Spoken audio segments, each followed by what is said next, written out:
नमस्कार, मैं बल्दी Dhaka pinnacle coaching centre से आप सभी का स्वागत करता हूं। और अभी हम लोग एक मुद्दे पे डिस्कस करते हैं जो कि काफ़ी ज़्यादा ईमेल आ रहे हैं या फिर मैसेज आ रहे हैं या फ़ोन आ रहे हैं। और वो मुद्दा है कि जब आप फॉर्म भर रहे हैं एसएससी सीजीएल का, उसमें गलती से कुछ डाटा गलत इंटर हो गया या फिर कहने का मतलब है कि वो मिस्टेक हो गई है उसमें, जैसे कि रिजर्वेशन थी, आपने रिजर्वेशन नहीं भर पाए, या फिर क्या है कि जो स्पेशली ज़्यादा मिस्टेक हो रही है वो ऑप्शन पे हो रही है कि ए बी सी डी। ये जो ग्रुप पोस्ट का प्रेफरेंस ऑर्डर था, उस ऑर्डर में वो कहीं न कहीं एक स्टूडेंट के दिमाग में कुछ और चल रहा था कि उसको लगा कि ये पोस्ट होती है वो आपको प्रेफरेंस देना है उसका। लेकिन एक्चुअल में वो ग्रुप के से रिलेटेड था, इस वजह से मिस्टेक हो गई है। और दूसरी बात क्योंकि बहुत सारे स्टूडेंट नए होते हैं और उनको एसएससी के बारे में ज़्यादा जानकारी नहीं होती, और क्योंकि उनके पास आज के टाइम में जो मल्टीमीडिया की वजह से सोर्सेज हैं वो बहुत ज़्यादा होते हैं, जिसकी वजह से इन्फॉर्मेशन ओवरडोज हो जाता है और उसमें मिस्टेक होने की संभावना ज़्यादा हो जाती है। एक स्पेशलाइज्ड गाइडेंस है, कई बार स्टूडेंट है उसकी तरफ नहीं जाता और वो हर तरह से नॉलेज लेने की कोशिश करता है, इसकी वजह से भी मिस्टेक होने के चांसेस काफ़ी ज़्यादा हो जाते हैं। कुल मिलाकर ये बात निकलती है, निष्कर्ष निकलता है कि अगर आपकी एप्लीकेशन में मिस्टेक है, आप एडिटिंग करना चाहते हैं और उस एडिटिंग का ऑप्शन अब आपके सामने नहीं है, क्योंकि अगर आपने फाइनल सबमिट नहीं किया तो आपके सामने वो एडिटिंग ऑप्शन होगा। और अगर आपने फाइनल सबमिट कर दिया है, क्योंकि कुछ स्टूडेंट्स की ईमेल आई है कि हमें वो एडिटिंग का ऑप्शन नज़र नहीं आ रहा। अब जब नज़र नहीं आ रहा, आपके पास है नहीं, तो इसलिए तो नज़र नहीं आ रहा, तो अब क्या होगा? और कई ने तो क्या किया है कि जो ए बी सी डी का वो भी खाली छोड़ दिया है, या किसी ने बी भर दिया आगे खाली छोड़ दिया, या किसी ने डी भर दिया खाली छोड़ दिया, किसी ने सी भर दिया खाली छोड़ दिया आगे, ए भर दिया खाली छोड़ दिया। ऐसी हालात में क्या हो? या किसी ने एसटी की रिजर्वेशन थी और उसने वो ओपन में उसने टिक कर दिया, अब उसको लगता है कि मुझे रिजर्वेशन वाले में भरना चाहिए था। तो अगर इस तरह की समस्या है आपके सामने और आपने फॉर्म भी सबमिट कर दिया, तो क्या हो सकता है इस तरह के केसेस में? ये बहुत सारे स्टूडेंट के दिमाग में चल रहा होगा। जहां तक मुझे लगता है कि इस तरह का जो सिस्टम अपनाया है एप्लीकेशन का और जो पोस्ट प्रेफरेंस का, एसएससी ने पहली बार अपनाया है। पिछले रिकॉर्ड्स को ध्यान में रखते हुए शायद इसलिए अपनाया है ताकि जो मल्टीपल एप्लीकेशन लोग अप्लाई करते थे, जिसकी वजह से क्या है कि एसएससी को भी नुकसान होता था और फ्रॉड के चांसेस भी बढ़ जाते थे, उसके लिए थोड़ा सा एक बेटर एप्लीकेशन प्लेटफॉर्म बनाने की एसएससी ने कोशिश की। और हो सकता है ये ठीक भी हो, उसकी कामयाबी भी मिले उसको, एसएससी को इसको दुरुस्त करने में, क्योंकि रजिस्ट्रेशन आपका इमीडिएटली दिखा देता है। लेकिन इसके साथ में कहीं न कहीं रिस्क है वो अटैच हो गए हैं, और वो एसएससी के लिए भी रिस्क है, ऐसा नहीं है कि वो आपके लिए नहीं है, एसएससी के लिए भी रिस्क है। तो वो रिस्क किस तरह के हो सकते हैं? क्या हम ये बोल सकते हैं कि एसएससी ने ब्लंडर किया है कि एडिट का ऑप्शन आखिर में अब नहीं आ रहा है और आपने रजिस्ट्रेशन एक बार करने के बाद दोबारा अप्लाई नहीं कर सकते? तो ऐसी सिचुएशन में क्या करे स्टूडेंट?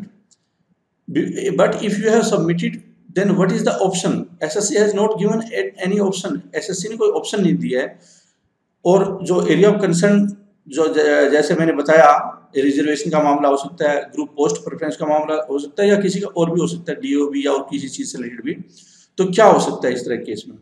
एक तो स्टूडेंट क्या करे कि वो रीजनल ऑफिस पे ईमेल डाले, जिससे कि उसको पता, वो अपना एक प्रूफ दे दे वहां पे कि देखो मेरे से ये गलती हो गई है और मैं इसको ठीक करना चाहता हूँ, तो एसएससी मुझे इसकी बताए कि इसके अब क्या हो सकता है। दूसरी एक सिचुएशन ये आ सकती है कि कई स्टूडेंट को ये उम्मीद है कि पोस्ट प्रेफरेंस तो एक बाद में भी ऑप्शन मिलता है। देखो, ये मिलता है ये अलग बात है, लेकिन पोस्ट प्रेफरेंस का ऑप्शन मिलता था।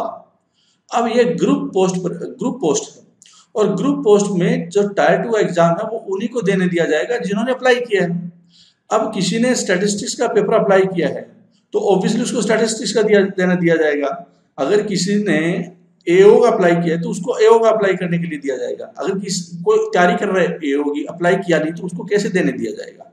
ये चैलेंज आ सकता है, क्योंकि अब ये पोस्ट प्रेफरेंस का मामला नहीं है, ये ग्रुप पोस्ट से रिलेटेड है, और वहां पे हर ग्रुप के लिए एक अलग एग्जाम भी है, जैसे कि सी के लिए है, ए के लिए है, वो अलग एग्जाम भी है।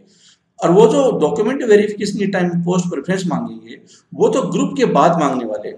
तो एक यहाँ पे एक कन्फ्यूजन क्रिएट हो रही है, और वो ये कन्फ्यूजन कि क्या सभी को सारे पेपर देने का पूरा चांस दिया जाएगा और फिर बाद में उसको पोस्ट प्रेफरेंस भरने दी जाएगी। यहाँ पे ये कन्फ्यूजन है क्योंकि इसकी क्लैरिटी है नहीं, और उसकी क्लैरिटी न होने की वजह से एक ज़्यादा टेंशन हो सकती है इस मामले के ऊपर भी, क्योंकि जब एग्जाम ही नहीं देने दिया गया तो वो पोस्ट प्रेफरेंस का करेगा क्या आखिर में, जो पहुंचेगा ही नहीं।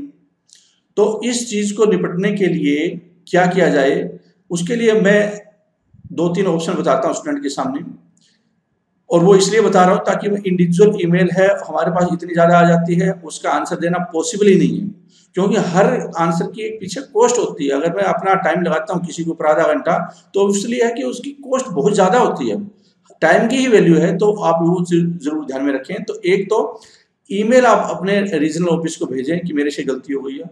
दूसरा क्या है कि इससे लार्जर काज में हम लोग काम करें, तो मेन एजेंडा पे आते हैं, और मेन एजेंडा क्या है जो इस प्रेजेंटेशन का मुद्दा भी है कि आप एक एप्लीकेशन भेजें जिन स्टूडेंट से गलती हुई है, किसको, बाय चेयरमैन को, एसएससी चेयरमैन को, और वो भेजे रजिस्टर्ड पोस्ट से। स्पीड पोस्ट करवा सकते हैं, लेकिन वो रजिस्टर्ड पोस्ट से जानी चाहिए, स्पीड पोस्ट के माध्यम से भी जा सकती हो। और उसमें क्या हो कि जब ये एप्लीकेशन की डेट खत्म हो जाए, जो 16 तारीख को खत्म हो जाएगी, 16 जून को, उसके बाद 3 दिन का टाइम दिया जाए ताकि हर स्टूडेंट अपने आप को एक बार दोबारा देख ले, और एडिट का ऑप्शन हो उसमें 2 दिन। क्योंकि देखो अभी जो एडिट का ऑप्शन दिया था एसएससी ने, वो क्या था कि एप्लीकेशन आपने उसमें कुछ डाटा भरा और उस डाटा को आप एडिट कर सकते हैं, लेकिन होता क्या है कि अगर स्टूडेंट उस टाइम में गलती करता है, उसको एहसास नहीं होता। कुछ एक सिचुएशन ऐसी होती है जब बाद में पता चलता है कि मुझे ऐसा करना चाहिए था, ऐसा नहीं करना चाहिए था, क्योंकि जो वो पोस्ट प्रेफरेंस भर रहा था स्पेशली, तो उस टाइम में तो उसको पता भी नहीं होगा कि है क्या चीज़ ये, इसलिए वो गलतियां ज़्यादा हुई है। और वो गलती के लिए उसको करेक्शन के लिए थोड़ा टाइम चाहिए होता है, 1, 2, 4 दिन या कम से कम 15 दिन के बाद उसके दिमाग में आता है कि मैंने क्या भरा होगा, ये गड़बड़ हो गई है मेरे से।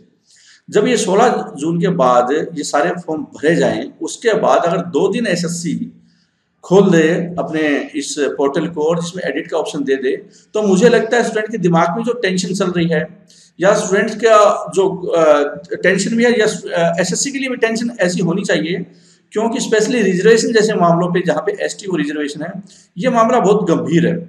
जो संविधान ने एक अधिकार दिया है, उस अधिकार को एसएससी के पोर्टल है वो आप ऑप्शन नहीं दे रहे हैं। एक ऑप्शन अगर वो रिक्वेस्ट कर रहा है, तो मुझे लगता है कि कोई फांसी नहीं आएगी एसएससी को भी, कोई बिजली नहीं पड़ने वाली एसएससी के ऊपर भी।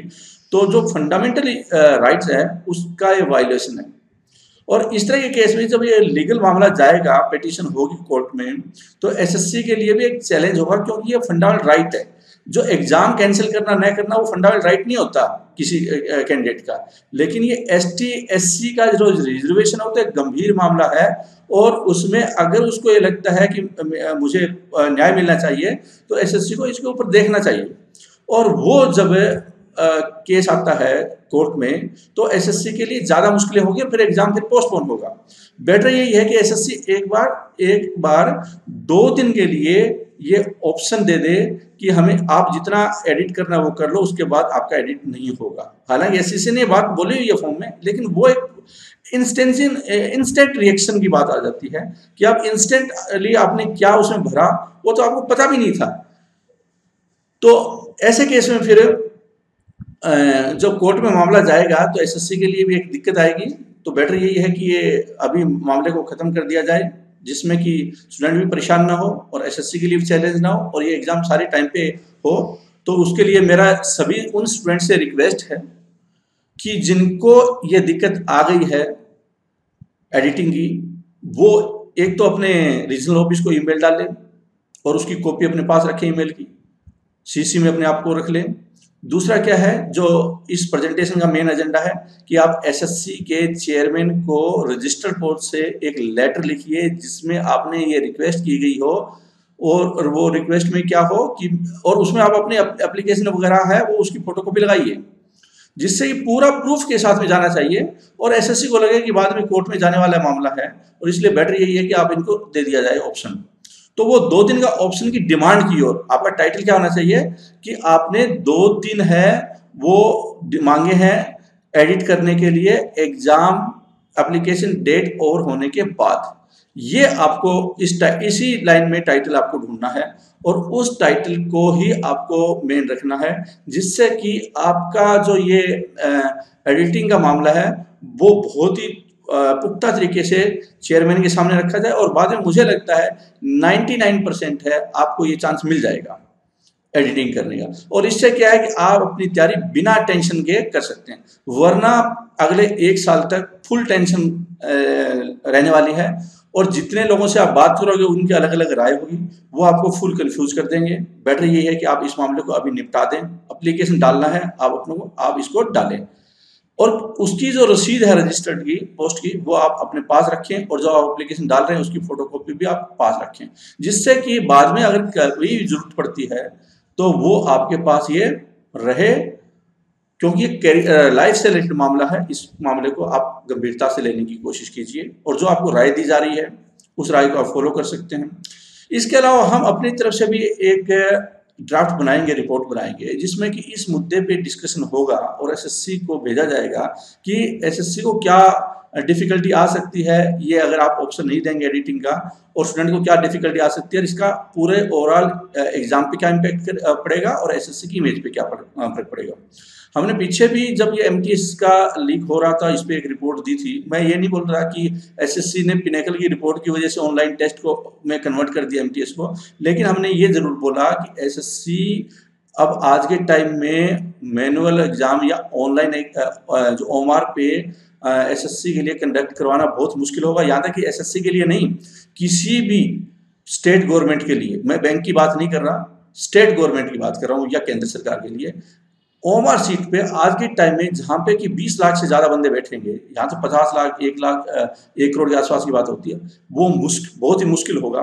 क्योंकि अगर कुछ एक एलिमेंट भी ऐसे हैं बीच में जो कि फ़ायदा उठाना चाहते हैं, कोई सिस्टम में लीकेज ढूंढना चाहते हैं, वो आराम से ढूंढ सकते हैं, बहुत मुश्किल होगा उसको कवर करना। तो बेटर यही है कि आप ऑनलाइन मोड पे कीजिए, इससे रिजल्ट भी बेटर आएगा और सारे स्टूडेंट के लिए एक अपॉर्चुनिटी सभी के लिए बराबर हो जाएगी। तो हो सकता है कि एसएससी के दिमाग में इस तरह की बातें, जब रिफॉर्म्स आपके लिए आप सजेशन करेंगे, और ये भी एक एसएससी के सामने जब सजेशन जाएगा तो 100%, अगर 100 नहीं तो 99.99% है, सभी को एक बार चांस मिलेगा और वो एग्जाम डेट के बाद मिले, ये एप्लीकेशन डेट के बाद मिले तभी फायदा, वरना ये दिक्कत आएगी, ये लंबा खींच सकता है मामला।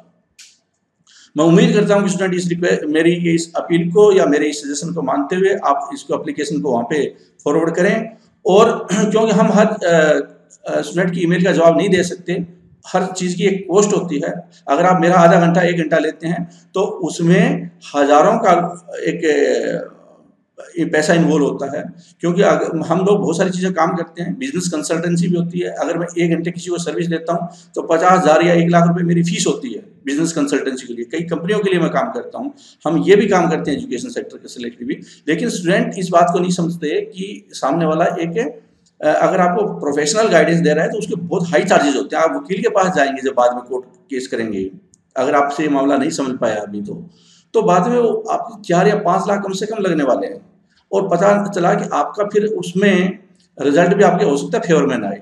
तो बेटर ये है कि आप अभी से ही इसमें अपना एक्शन लें और अपने जो एक शांति की लाइफ है, अगले 1 साल है, प्रिपरेशन है, वो करने की कोशिश करें। Thank you very much for watching this presentation. All the best.